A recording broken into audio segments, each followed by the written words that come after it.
Halo mahasiswa dan mahasiswi dimanapun Anda berada, salam jumpa. Kali ini kita akan membahas sebuah materi mengenai payback period.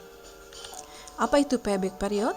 Payback period adalah sebuah analisa keuangan yang berkaitan dengan periode waktu yang diperlukan untuk mengembalikan investasi pada sebuah proyek. Nah, pada analisis payback period ini, kriteria penerimaan apakah sebuah proyek ini layak diterima atau tidak. Nah, kita lihat dari seberapa lama payback period ini akan dikembalikan. Artinya semakin singkat pengembalian payback period, maka proyek tersebut layak untuk diterima. Nah, lalu apa rumus dari payback period? Rumus dari payback period itu sendiri adalah tahun sebelum pengembalian ini sebenarnya penuh ditambah biaya yang belum dikembalikan pada awal tahun dibagi kas selama tahun berjalan. Oke, kita langsung saja kepada contoh kasus di mana pada kasus ini terdapat sebuah proyek yang membutuhkan modal 1 juta rupiah Nah, untuk arus kasnya di sini kita ketahui bahwa pada tahun pertama ada arus kas sebesar 500.000. Lalu tahun kedua ada arus kas sebesar 400.000. Tahun ketiga ada arus kas sebesar 300.000 dan tahun keempat adalah 100.000. Nah, pertanyaannya adalah berapa payback periodnya? Langkah pertama, kita harus hitung dulu arus kas kumulatif. Jadi kita buat tabel seperti ini, di mana untuk tahun ke-0 ini adalah minus 1 juta. Minus 1 juta. Kenapa? Karena kita mengeluarkan uang 1 juta.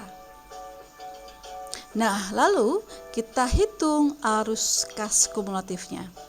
Nah, pada tahun ke-0 dana kita masih minus 1 juta. Nah, tahun kedua, tahun pertama nah, ada pemasukan 500.000. Otomatis dana kita masih tersisa 500.000 karena tadi ada arus kas masuk, berarti masih minus 500.000. Lalu tahun kedua ada kas masuk, arus kas masuk ke kita 400.000. Otomatis modal kita bertambah 400.000. Artinya payback period kita masih kurang 100.000, yaitu 500 dikurangi 400. Jadi kita masih dana kita masih minus 100.000 modal kita. Lalu tahun ketiga ada pemasukan ke kas kita 300.000. Artinya modal kita kembali di tahun ke-3 ini, dan arus kas kumulatifnya akhirnya menjadi plus 200.000, dari minus 100.000 ini ditambah 300.000 jadi plus 200.000. Di tahun keempat ada arus kas 100.000. Otomatis arus kas kumulatif kita bertambah menjadi plus lagi 300.000. Nah, disinilah artinya bahwa modal atau investasi yang sudah kita tanamkan ini sudah terbayarkan kembali. Nah, pertanyaannya adalah berapa payback period dari proyek ini? Jadi berapa lama jangka waktu yang tepat di dalam pengembalian investasi? Oke, kita hitung Nanti kita hitung dari rumusan ini tadi di mana tahun sebelum pengembalian penuh.